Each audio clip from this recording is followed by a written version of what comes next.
to build a fire. Day had dawned cold and gray when the man turned aside from the main Yukon Trail. He climbed the high earth bank where a little-traveled trail led east through the pine forest. It was a high bank, and he paused to breathe at the top. He excused the act to himself by looking at his watch. It was 9 o'clock in the morning. There was no sun, or promise of sun, although there was not a cloud in the sky. It was a clear day. However, there seemed to be an indescribable darkness over the face of things. That was because the sun was absent from the sky. This fact did not worry the man. He was not alarmed by the lack of sun. It had been days since he'd seen the sun.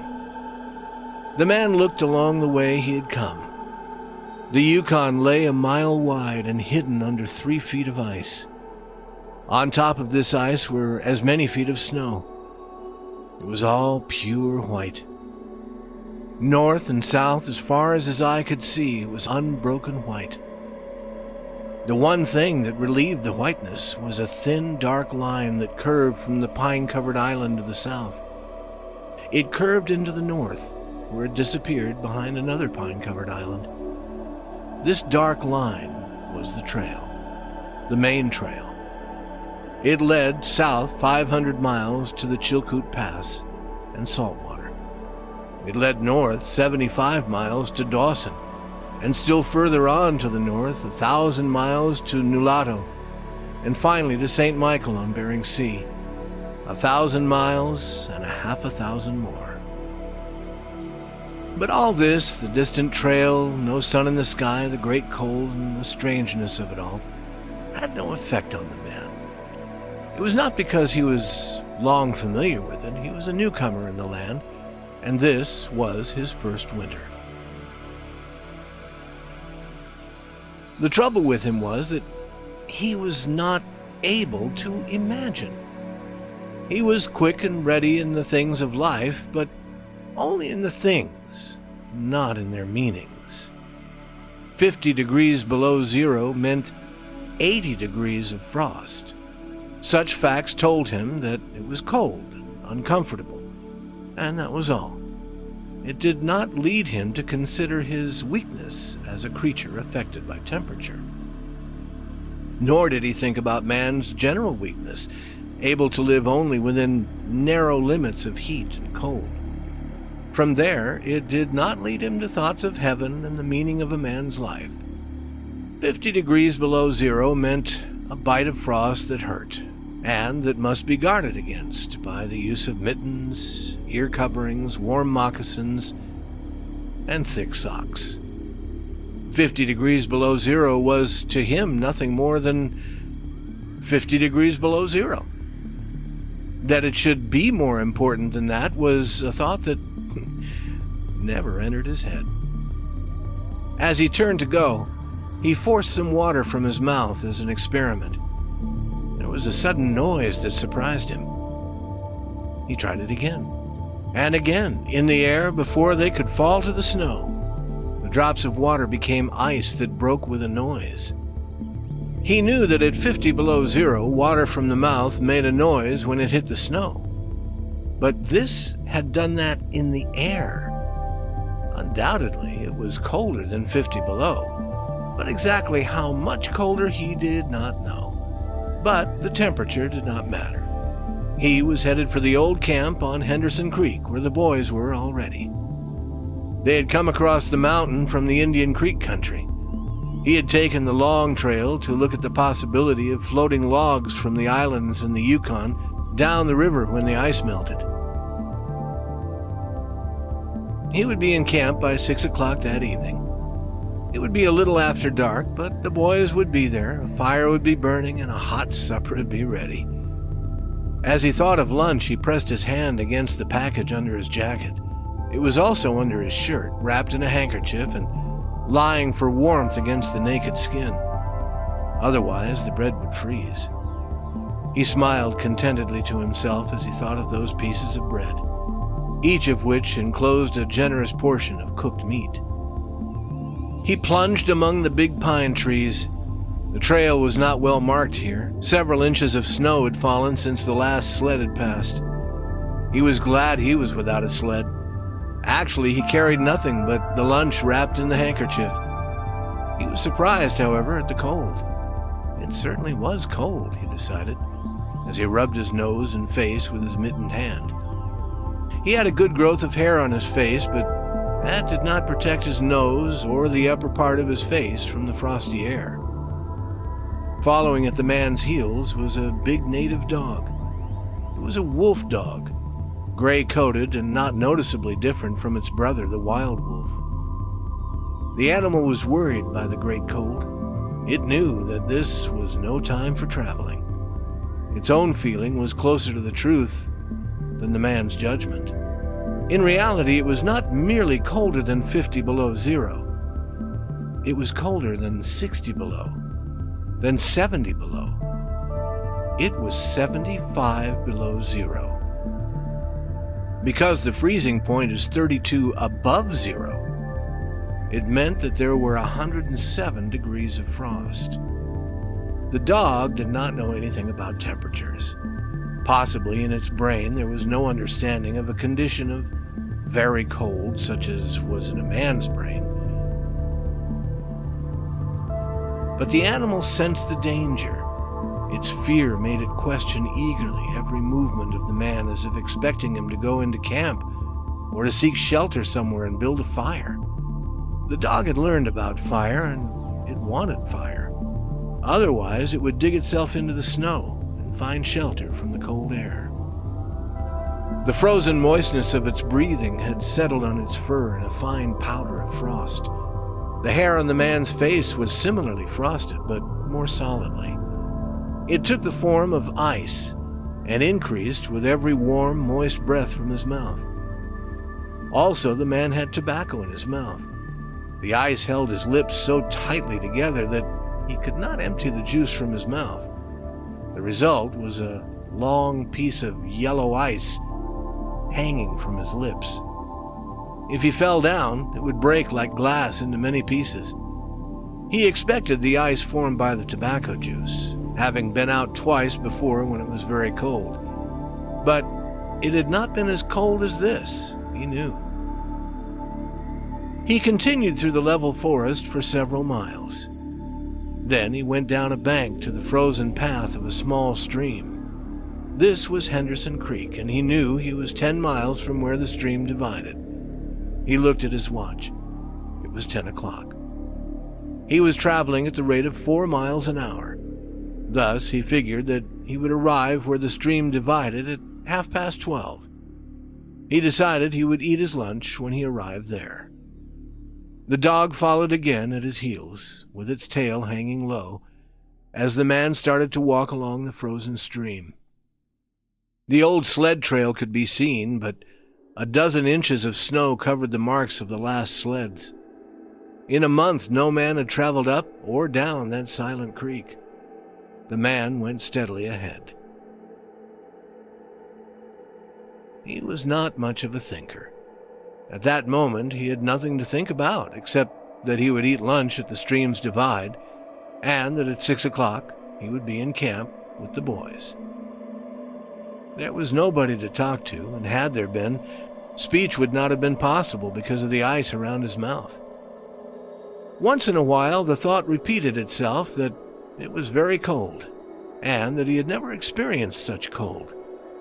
As he walked along, he rubbed his face and nose with the back of his mittened hand. He did this without thinking, frequently changing hands. But with all his rubbing, the instant he stopped, his face and nose became numb. His face would surely be frozen. He knew that, and he was sorry that he had not worn the sort of nose guard Bud wore when it was cold. Such a guard passes across the nose and covers the entire face. But it did not matter much, he decided. What was a little frost? A bit painful, that was all. It was never serious. Empty as the man's mind was of thoughts, he was most observant. He noticed the changes in the creek, the curves and the bends, and always he noticed where he placed his feet. Once, coming around a bend, he moved suddenly to the side like a frightened horse. He curved away from the place where he had been walking and retraced his steps several feet along the trail. He knew the creek was frozen to the bottom. No creek could contain water in that winter.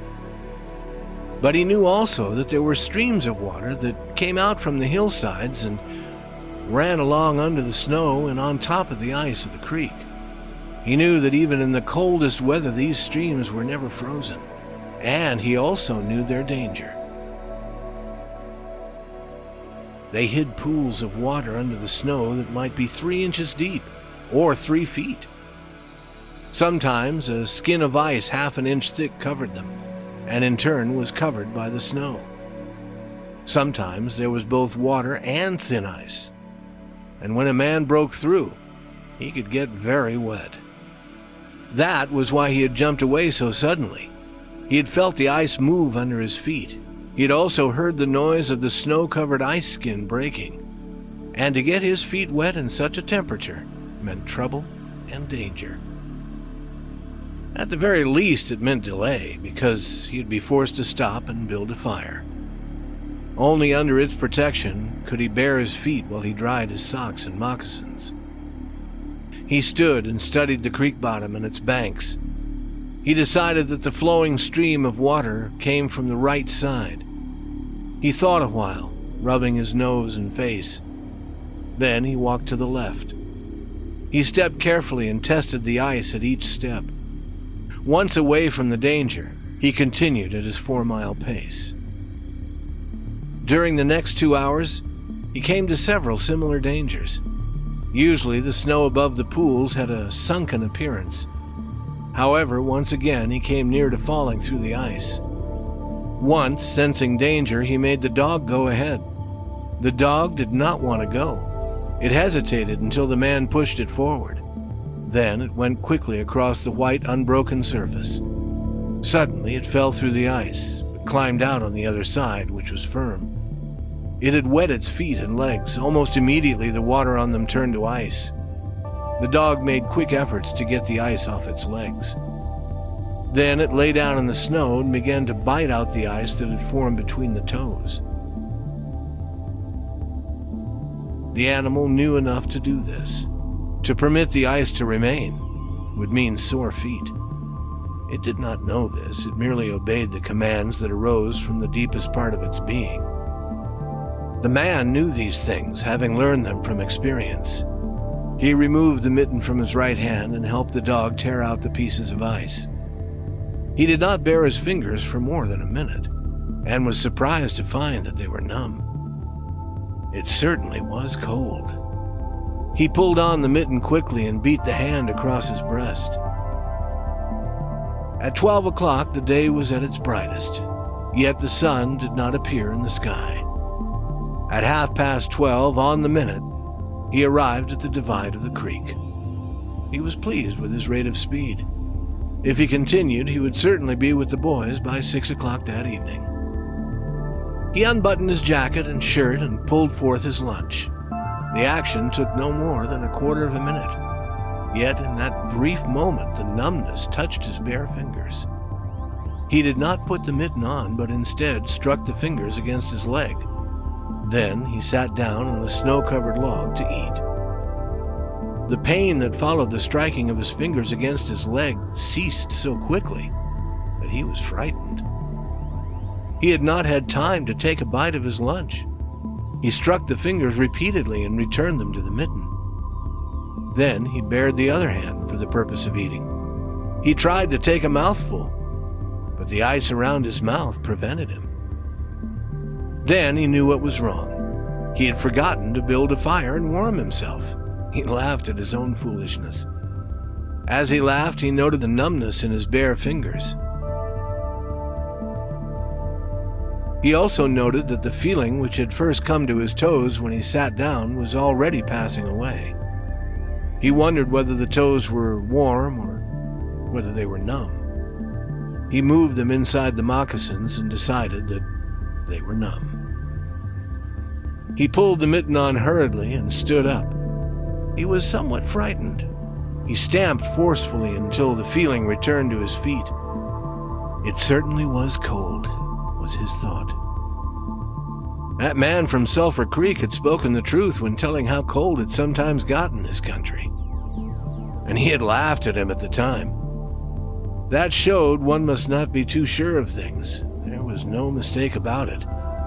It was cold.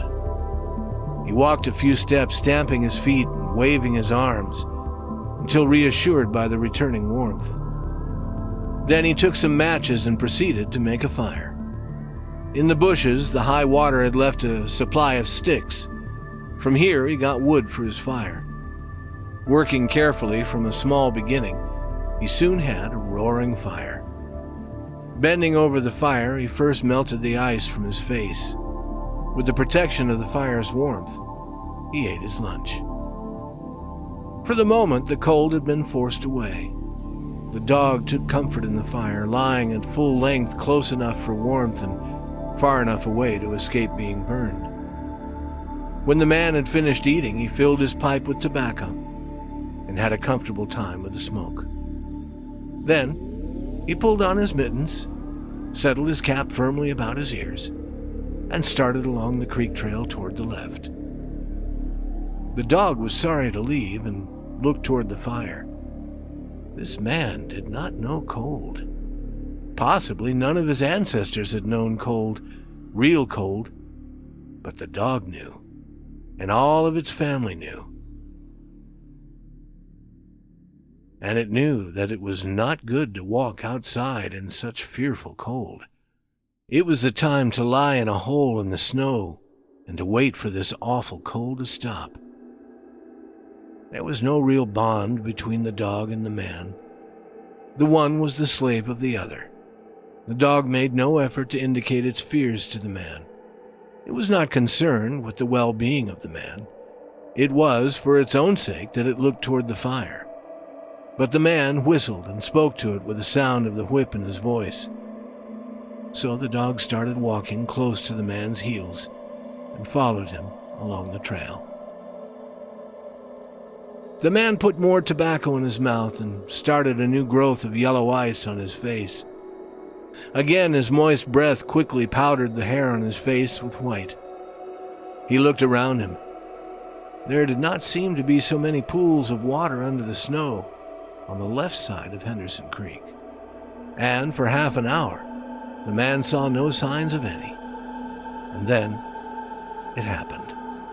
At a place where there were no signs, the man broke through. It was not deep. He was wet to the knees before he got out of the water to the firm snow.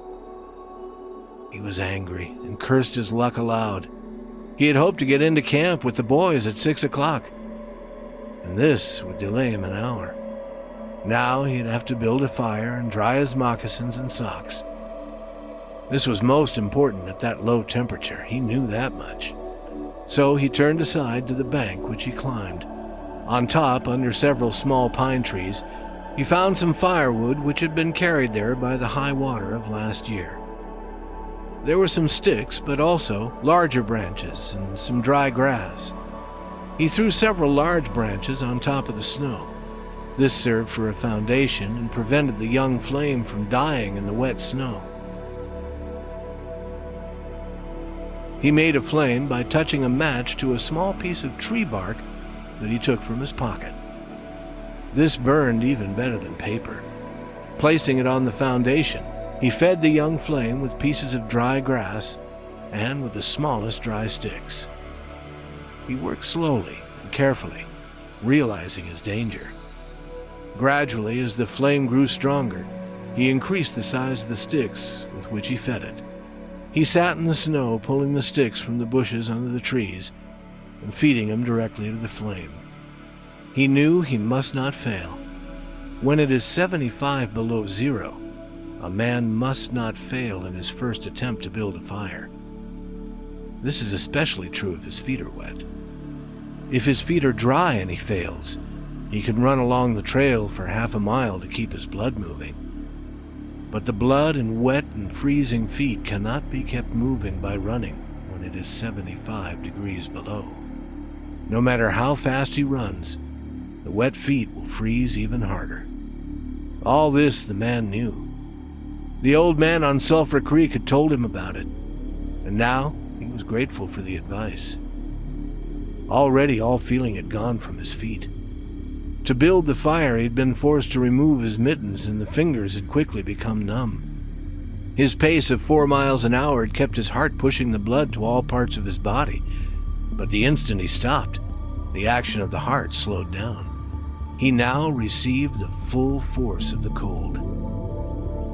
The blood of his body drew back from it. The blood was alive, like the dog.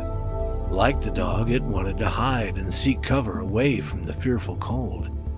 As long as he walked 4 miles an hour, the blood rose to the surface. But now, it sank down into the lowest depths of his body. His feet and hands were the first to feel its absence. His wet feet froze first. His bare fingers were numb, although they had not yet begun to freeze.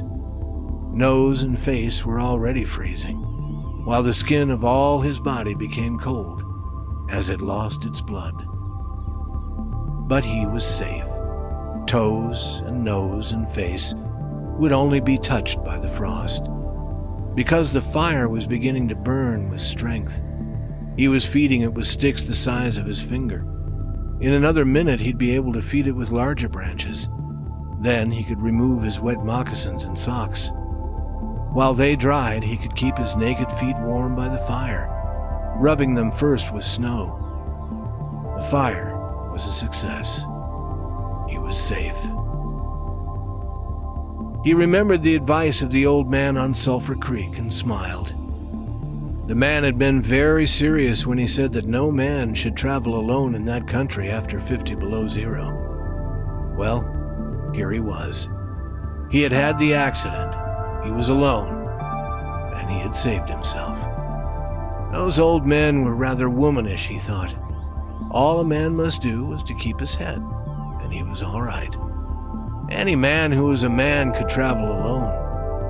But it was surprising the rapidity with which his face and nose were freezing, and he had not thought his fingers would lose their feeling in so short a time.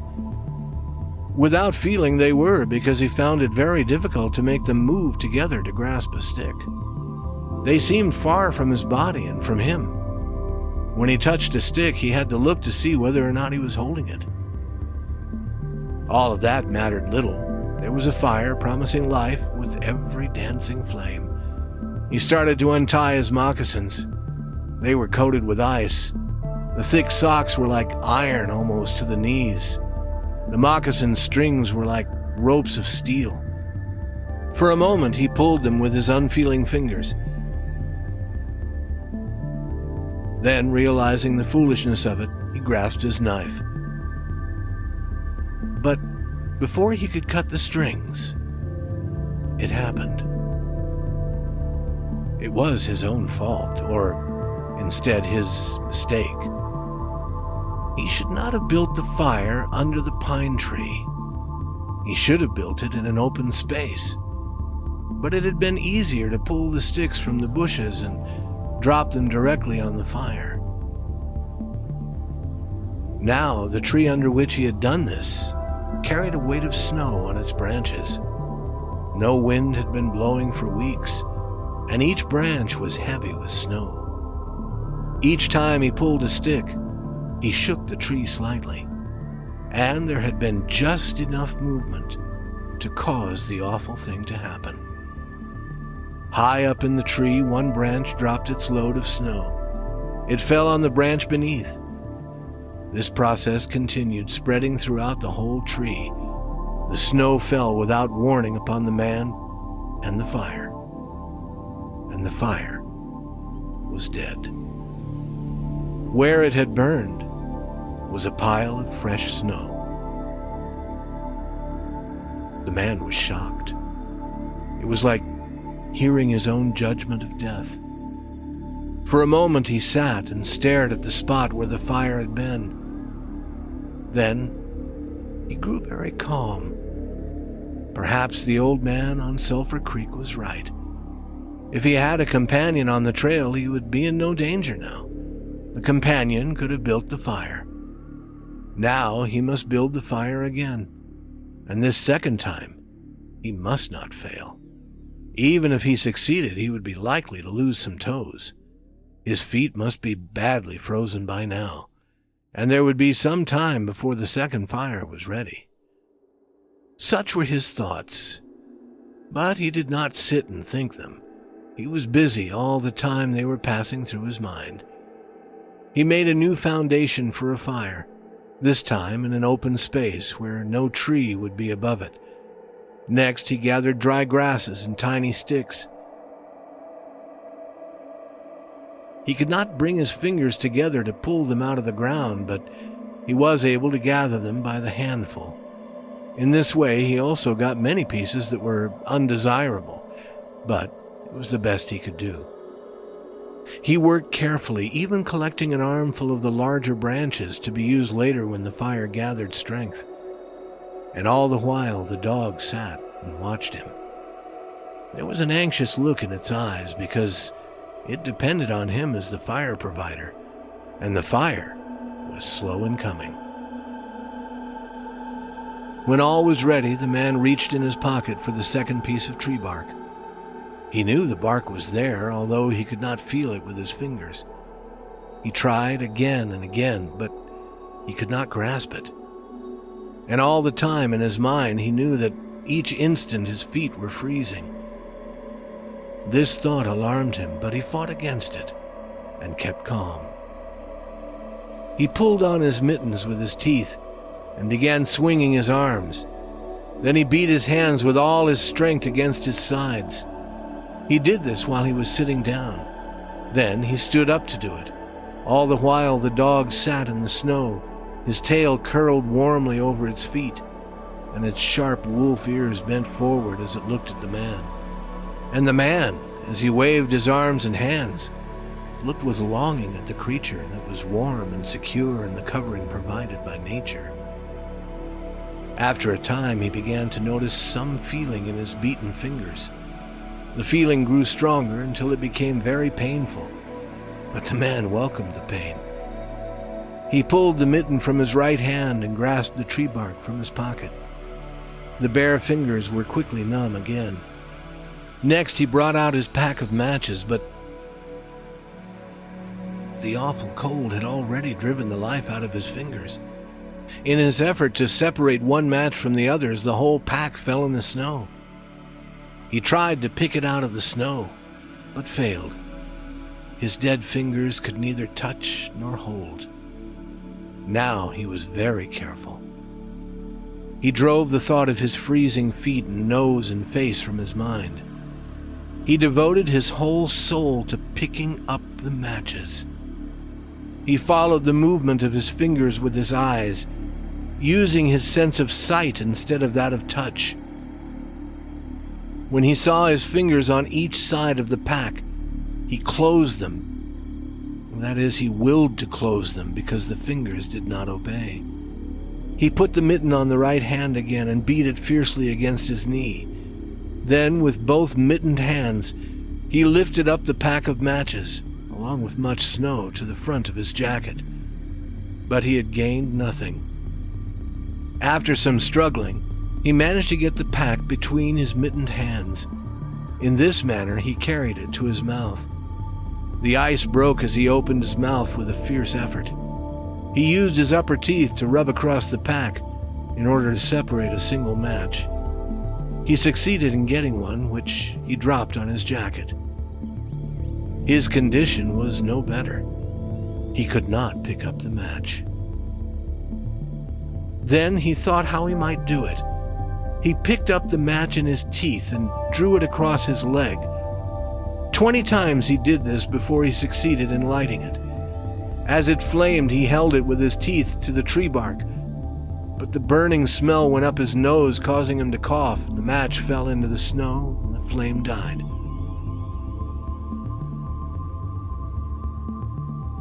The old man on Sulphur Creek was right, he thought, in the moment of controlled despair that followed. After 50 below zero, a man should travel with a companion. He beat his hands but failed to produce any feeling in them. Suddenly, he bared both hands, removing the mittens with his teeth. He caught the whole pack of matches between his hands. His arm muscles were not frozen, and he was able to press the hands tightly against the matches. Then he drew the whole pack along his legs. It burst into flames, 70 matches at once. There was no wind to blow them out. He kept his head to one side to escape the burning smell and held the flaming pack to the tree bark. As he so held it, he noticed some feeling in his hand. His flesh was burning. He could smell it. The feeling developed into pain. He continued to endure it. He held the flame of the matches to the bark that would not light readily because his own burning hands were taking most of the flame. Finally, when he could endure no more, he pulled his hands apart. The flaming matches fell into the snow, but the tree bark was burning. He began laying dry grasses and the tiniest sticks on the flame. He could not choose carefully because they must be pieces that could be lifted between his hands. Small pieces of green grass stayed on the sticks, and he bit them off as well as he could with his teeth. He treated the flame carefully. It meant life, and it must not cease. The blood had left the surface of his body, and he now began to shake from the cold. A large piece of a wet plant fell on the little fire. He tried to push it out with his fingers. His shaking body made him push it too far, and he scattered the little fire over a wide space. He tried to push the burning grasses and sticks together again. Even with the strong effort that he made, his trembling fingers would not obey, and the sticks were hopelessly scattered. Each stick smoked a little and died. The fire provider had failed. As he looked about him, his eyes noticed the dog sitting across the ruins of the fire from him. It was making uneasy movements, slightly lifting one foot and then the other. The sight of the dog put a wild idea into his head.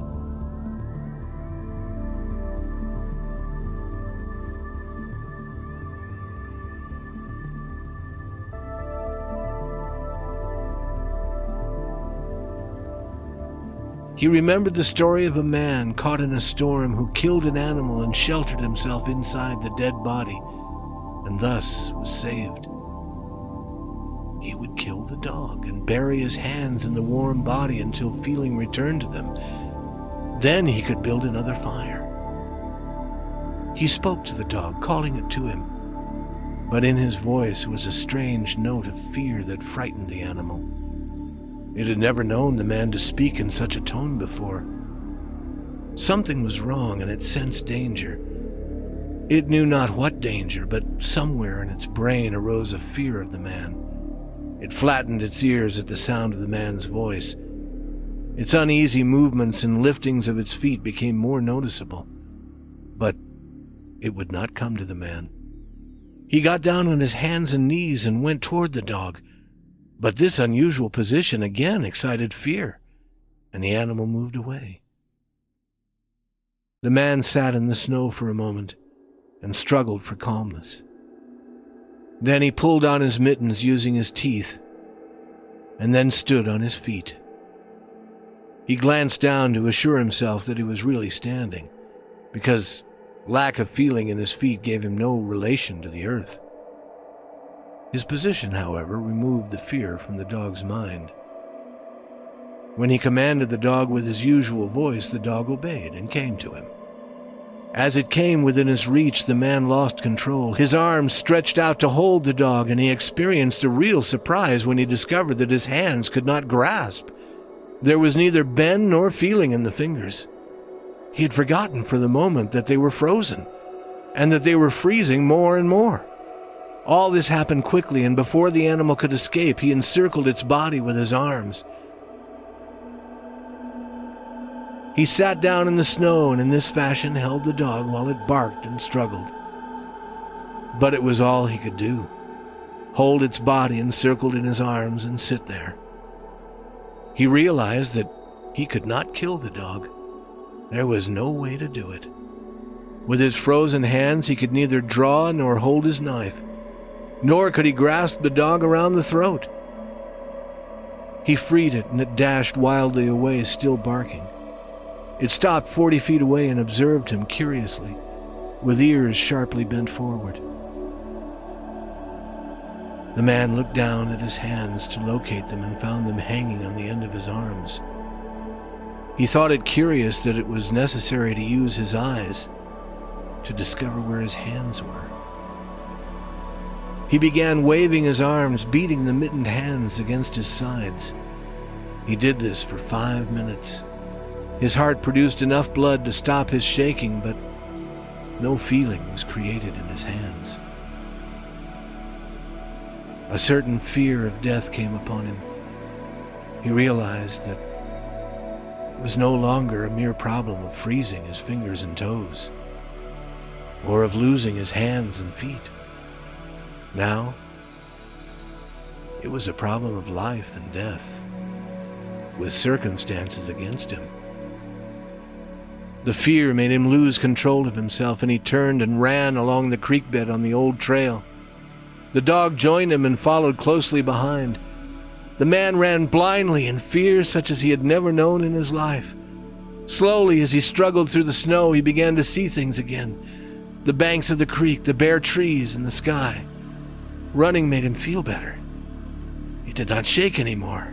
Maybe if he continued to run, his feet would stop freezing. Maybe if he ran far enough, he would find the camp and the boys. Without doubt, he would lose some fingers and toes and some of his face, but the boys would take care of him and save the rest of him when he got there. At the same time, there was another thought in his mind that said he would never get to the camp and the boys. It told him that it was too many miles away, that the freezing had too great a start, and that he would soon be dead. He pushed this thought to the back of his mind and refused to consider it. Sometimes it came forward and demanded to be heard, but he pushed it away and tried to think of other things. It seemed strange to him that he could run on feet so frozen that he could not feel them when he struck the earth and took the weight of his body. He seemed to be flying along above the surface and to have no connection with the earth. His idea of running until he arrived at the camp and the boys presented one problem. He lacked the endurance.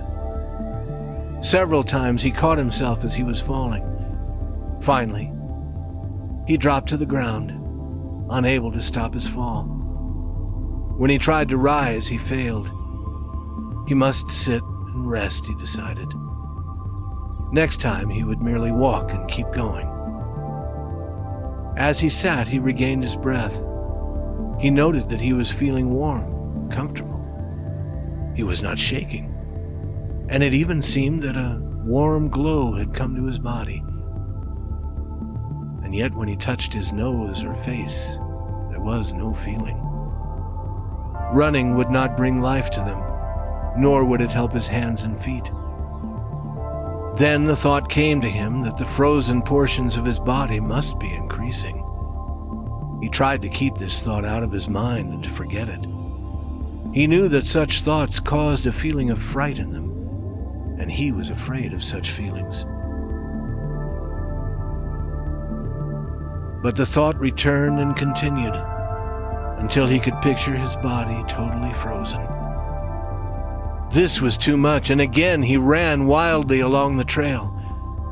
Once he slowed to a walk, but the thought that the freezing of his body was increasing made him run again. And all the time the dog ran with him at his heels. When he fell a second time, the dog curled its tail over its feet and sat in front of him, facing him, curiously eager. The warmth and security of the animal angered him. He cursed it until it flattened its ears. This time the shaking because of the cold began more quickly. He was losing his battle with the frost. It was moving into his body from all sides. This thought drove him forward, but he ran no more than 100 feet when he fell headfirst. It was his last moment of fear. When he had recovered his breath and his control, he sat and thought about meeting death with dignity. However, the idea did not come to him in exactly this manner. His idea was that he had been acting like a fool. He had been running around like a chicken with its head cut off. He was certain to freeze in his present circumstances, and he should accept it calmly. With this newfound peace of mind came the first sleepiness. A good idea, he thought, to sleep his way to death. Freezing was not as bad as people thought.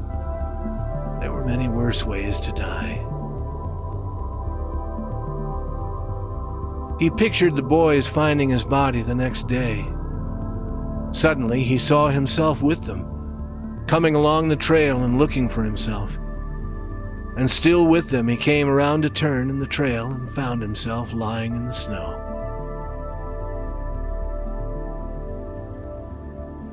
He did not belong with himself anymore. Even then, he was outside of himself, standing with the boys and looking at himself in the snow. It certainly was cold, was his thought. When he returned to the United States, he could tell the folks what real cold was. His mind went from this to the thought of the old man of Sulphur Creek. He could see him quite clearly, warm and comfortable, and smoking a pipe. "You were right, old fella, you were right," he murmured to the old man of Sulphur Creek. Then the man dropped into what seemed to him the most comfortable and satisfying sleep he had ever known. The dog sat facing him and waiting. The brief day ended in a long evening. There were no signs of a fire to be made.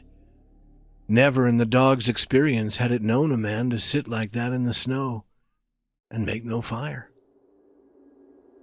As the evening grew darker, its eager longing for the fire mastered it. With much lifting of its feet, it cried softly. Then it flattened its ears, expecting the man's curse. But the man remained silent. Later, the dog howled loudly, and still later it moved close to the man and caught the smell of death. This made the animal back away. A little longer it delayed, howling under the stars that leaped and danced and shone brightly in the cold sky. Then it turned and ran along the trail toward the camp it knew, where there were other food providers and fire providers.